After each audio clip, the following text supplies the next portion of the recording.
ઓમ શ્રી ગણેશાય નમઃ. જય શ્રી કૃષ્ણ મિત્રો. શિવ પુરાણનું મહત્વ બહુ સરસ સમજવામાં આવ્યું છે.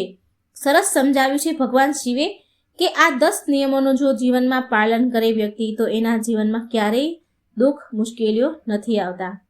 કપૂર ગૌરમ કરુણાવતારમ સંસાર સારમ ભુજગેન્દ્રહારમ સદા વસંતમ હૃદયારવિંદે ભવમ ભવાની સહિતમ નમામી. ઓમ નમઃ શિવાય. શિવ શક્તિની જય. કહેવાય છે કે ભગવાન શિવને જેટલો શ્રાવણ મહિનો વાલો છે તે સમાન જ ફાગણ મહિનો પણ એટલો જ પ્રિય છે. માટે આ મહિનામાં ભગવાન શિવની કથાઓ સાંભળવાનું બહુ મહત્વ છે. તો પ્રેમથી બોલો હર હર મહાદેવ અને શ્રદ્ધાથી પૂરા મનથી આ કથા શિવપુરાણ મહત્વ સાંભળજો. દેવોના દેવ એટલે કે મહાદેવની ભક્તિ કરવાવાળા દરેક વ્યક્તિને સંસારની બધી જ વસ્તુઓ પ્રાપ્ત થાય છે. શિવજી તેના ભક્તોની બધી જ મનોકામના પૂરી કરે છે. આપણા શાસ્ત્રોમાં બહુ બધા પુરાણ લખવામાં આવ્યા છે, પણ એમાંથી એક બહુ જ પ્રમુખ પુરાણ છે શિવપુરાણ.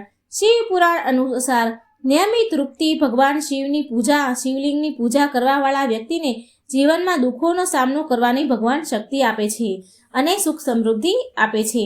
આ સંસારમાં રહેનારા દરેક વ્યક્તિની માત્ર એ જ કામના હોય છે કે તેને જીવતા સુખ મળે, જીવતા જીવનમાં બધા જ પ્રકારના સુખ શાંતિ મળે અને મર્યા પછી મોક્ષની પ્રાપ્તિ થાય. બધા જ લોકોની આવી જ ઈચ્છા હોય છે, પણ બધા સાથે આવું નથી થતું. જીવન જીવતા તો દુઃખ મળે જ છે, પણ મર્યા પછી પણ મોક્ષ નથી મળતો. માટે જ શિવપુરાણના ભોગ અને મોક્ષની પ્રાપ્તિના માર્ગ બતાવવામાં આવ્યા છે, જેનું પાલન કરવાથી મનુષ્યને ભોગ અને મોક્ષ બંને મળે છે, બંનેની પ્રાપ્તિ થાય છે. શિવ મહાપુરાણમાં આવા 10 માર્ગ બતાવવામાં આવ્યા છે. ભગવાન શિવે કહ્યા છે મનુષ્ય તેના જીવનમાં સુખમય અને સરળ બનાવી શકે છે આ 10 માર્ગ પર ચાલીને. શિવપુરાણમાં લખેલા કથન અનુસાર ભગવાન શિવ કહે છે કે ધન સંગ્રહ કરવું એટલે કે ધન હંમેશા સાચા રસ્તા પર ચાલીને જ કમાવવું જોઈએ અને તેનો સંગ્રહ કરવો જોઈએ. ધનને હંમેશા 3 ભાગમાં વહેંચવું એટલે કે આપણી જે આવક હોય છે તેને 3 ભાગમાં વહેંચવું. જેમાં પહેલો ભાગ છે ધન વૃદ્ધિમાં એટલે કે બચત કરવામાં વાપરવો. બીજો ભાગ છે ધાર્મિક અને પરોપકારમાં વાપરવો જોઈએ. ધનનો ત્રીજો ભાગ આપણા જીવન વ્યાપન માટે ખર્ચ કરવો જોઈએ. ભગવાન શિવ બીજા નંબરમાં કહે છે ક્રોધનો ત્યાગ કરવો.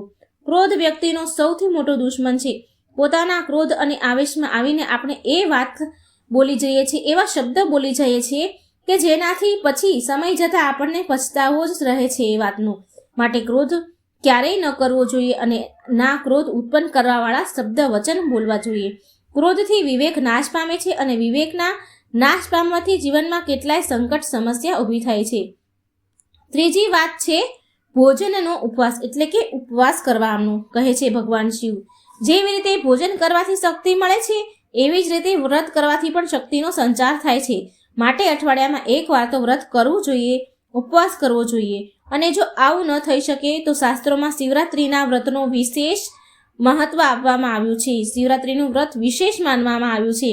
આનાથી ભગવાન શિવની કૃપા રહે છે.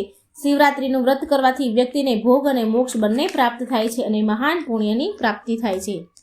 પુણ્ય કર્મથી ભાગ્ય ઉદય થાય છે અને વ્યક્તિનું સુખ મળે છે. ભગવાન શિવ ત્રીજો નિયમ કહેતા કહે છે સંધ્યા સમય એટલે કે સાંજનો સમય. સંધ્યાનો સમય ભગવાન શિવનો સમય છે.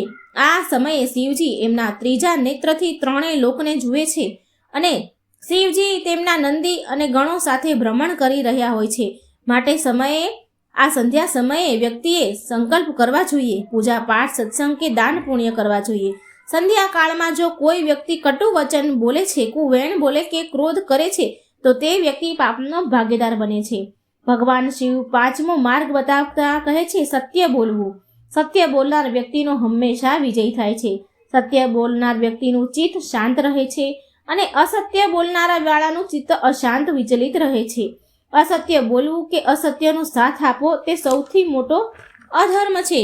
માટે સદાય સત્ય બોલવું, કેમ કે સત્ય બોલવું એ મનુષ્ય માટે સૌથી મોટો ધર્મ છે.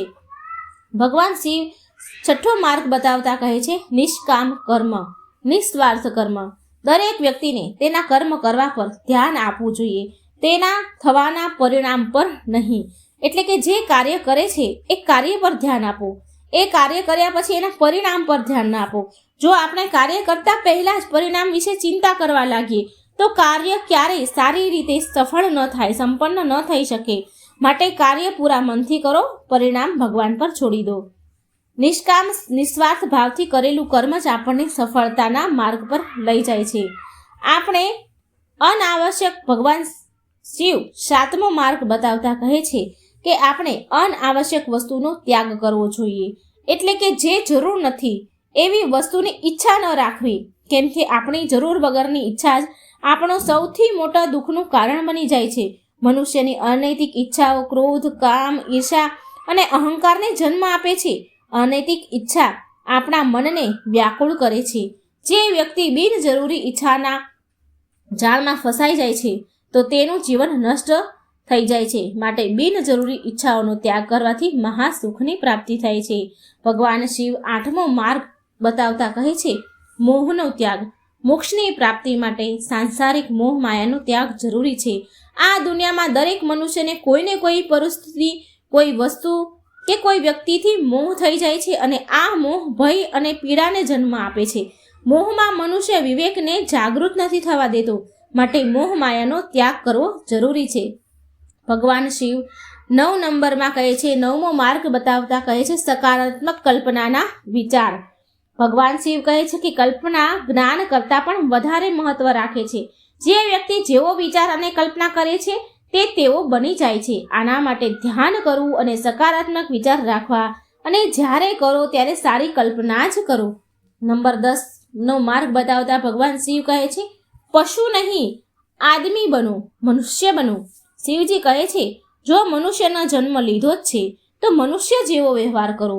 મનુષ્યમાં જ્યાં સુધી રાગ, દ્વેષ, ઈર્ષા, અપમાન, હિંસા જેવી કૃતિયા રહે છે ત્યાં સુધી એ ઇન્સાન નહીં પરંતુ પશુ સમાન છે. જે પશુ છે એ એના પશુ કર્મ કરે છે. જે પશુ છે એ એના પશુ કર્મ કરે, પણ મનુષ્યને મનુષ્ય કર્મ અને વ્યવહાર કરવો જરૂરી છે.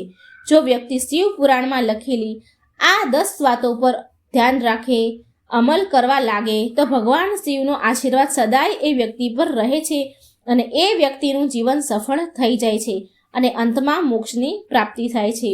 તો મિત્રો, આ શિવ પુરાણના 10 માર્ગ જીવનને સુધારવા માટેના છે. જો તમને સારા લાગ્યા હોય તો વિડીયોને લાઇક કરજો, શેર કરજો અને મારી ચેનલને સબસ્ક્રાઈબ જરૂર કરજો. કોમેન્ટ બોક્સમાં ભગવાન શિવનું નામ જરૂર લખજો. જય શ્રી કૃષ્ણ. રાધે રાધે. Thank you.